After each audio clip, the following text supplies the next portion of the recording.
Hi there, my name is Ash and I like to draw. But do you know what else I like? Superheroes and supervillains. But if this is not your first aesthetics video, you already know that.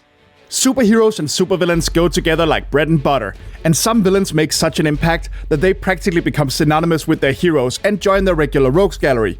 Like Doctor Octopus and the Green Goblin are Spider-Man villains, the Joker and the Penguin are Batman villains, and so on and so forth. But what if they weren't?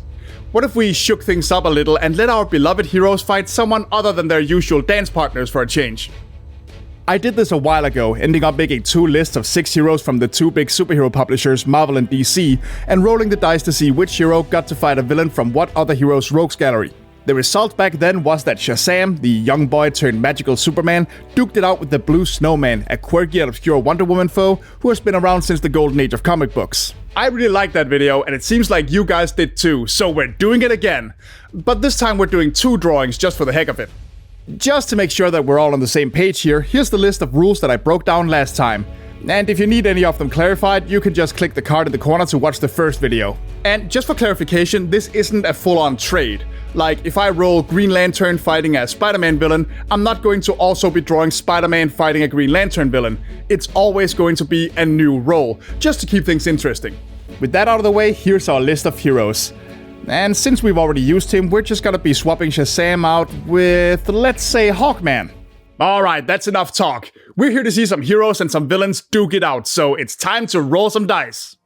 And this time we've got Daredevil, the man without fear, who will be fighting a Flash villain. Oh, that's interesting. These are 2 of my favorite heroes, and honestly, we're in luck. They both have huge casts of very different and interesting villains, and there's even some nice overlap between their respective style of villain.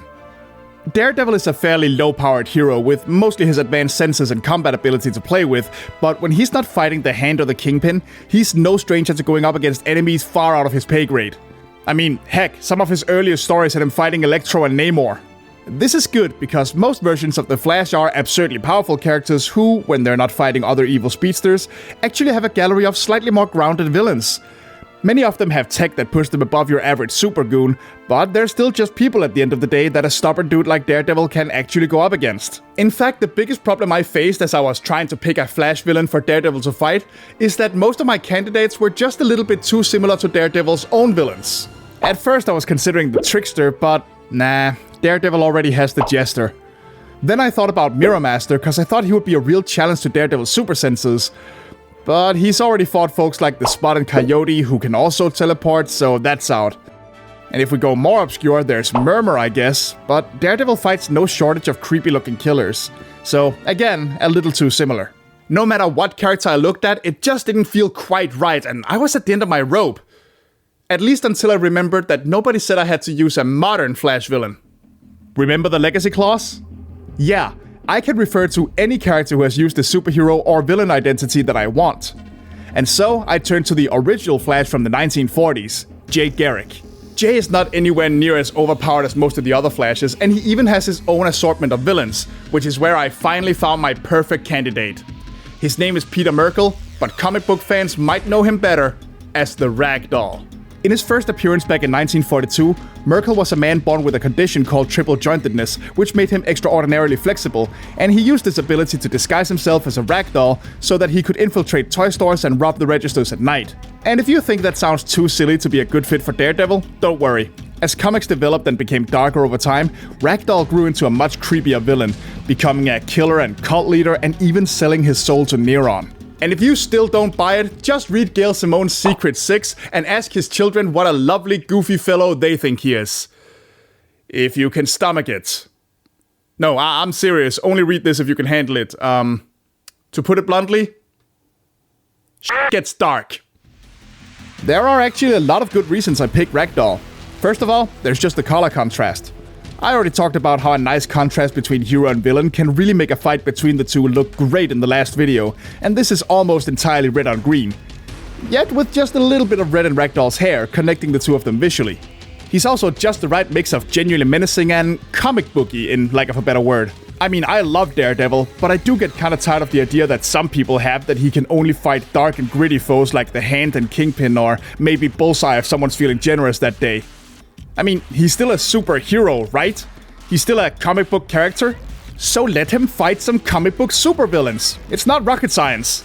I also like to imagine that Ragdoll's body, having more joints than the average human, must feel and sound really weird to Daredevil's super senses, thus making a fight against him really off-putting and strange. That's why I drew this as a moment where Ragdoll has the upper hand against Daredevil, who sees no solution but to throw himself outside.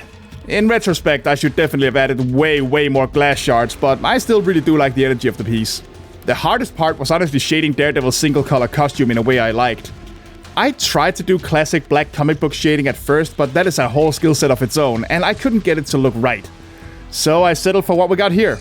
I like to think it's pretty decent, though I wish I could have done it just a bit better. Anyway, let's add some of those comic book cover details I love so much, and here we have Daredevil, at the end of his rope, against a strange bendy foe. Not too shabby, I think. Alright, so this fight was at the lower end of the power scale. Let's see if we get something a little more outrageous with this next one.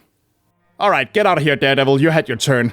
Let's instead add Ant-Man for future videos. Yeah, that works. Anyway, the dice say we're getting Superman going up against a Spider-Man villain. Wow, yeah, okay, this is definitely gonna be a bit different. I doubt I have to introduce anyone to either of these guys. They're both major flagship characters for their respective publishers, and their rogues galleries are wide and varied. Anyway, Spider-Man is absolutely my favorite superhero, and his villains are among my favorite supervillains ever. The problem is that they're just no match for Superman. I mean, it's Superman! The poster child of he's too OP for me to care, at least among people who have never actually read his comics. Many of his enemies are galactic threats, at least as strong as himself, and quite frankly, he could completely body any classic Spider-Man foe. And I know, according to my own rules, we're not going for power scaling, but I would like the matchup to be at least a little bit believable. I was thinking of Electro as a possible match at first, but Superman already fights Livewire from time to time, so that would have been a little boring. So as I continued to think about who among Spidey's villains could possibly go a couple rounds with Superman, I finally landed on the perfect foe. Sandman. Sandman, or Flint Marko if you prefer, is potentially one of Spidey's most powerful villains, mainly held back by a lack of creativity and ambition. But remember, this bastard has grown to giant size, turned his body into all sorts of things, and he's usually only beaten by Spidey by tricking him or applying some super science to put him out of commission. Now, he would probably not be able to do a lot of damage to Superman, but he's an enemy Superman can't just punch out either. What good is super strength if your enemy just turns into a pile of sand? Even Superman can't go around individually punching every single grain. And if he uses heat vision to turn him into glass or freeze breath or whatever, well, now you have Sandman parts raining down on Metropolis, so that ain't gonna work. So while Sandman would definitely never win this fight, Superman might just have to get a little bit more creative about defeating him. And speaking of getting creative, I could probably have drawn Sandman turning his arms into weapons as he usually does, but I wanted this to seem like their first clash at the top of Metropolis. Like the fight is just beginning, they're both going in for the first punch, and they're both about to find out that they're fighting someone much more powerful than they anticipated. Oh, and I snuck the Daily Planet in there. Gotta get some written media rip in where we can. I don't have a lot to say from here. Once again, we have a great color contrast and even some costume contrast in Superman's very old school outfit versus Sandman's more civilian clothes. Even though Sandman has been around since the 60s, it kind of gives off an old versus new vibe that I really like. Sandman is also often among Spider-Man's more sympathetic foes, so I can imagine Superman managing to talk him down. It just seems like it will be an interesting matchup until that point. I'd definitely read this issue. And there you have it. Those are our matchups for today. One featuring a couple of relatively grounded characters leaping into the street, and one featuring a pair of much more colorful characters taking to the skies. And since we've used Superman now, let's take him off the list and replace him with Firestorm. Oh, this list is already getting a lot weirder. I like it. But what about you? Did you enjoy these two matchups? Do you want to see more videos like this? And if you do, what kind of matchups do you hope to see in the future?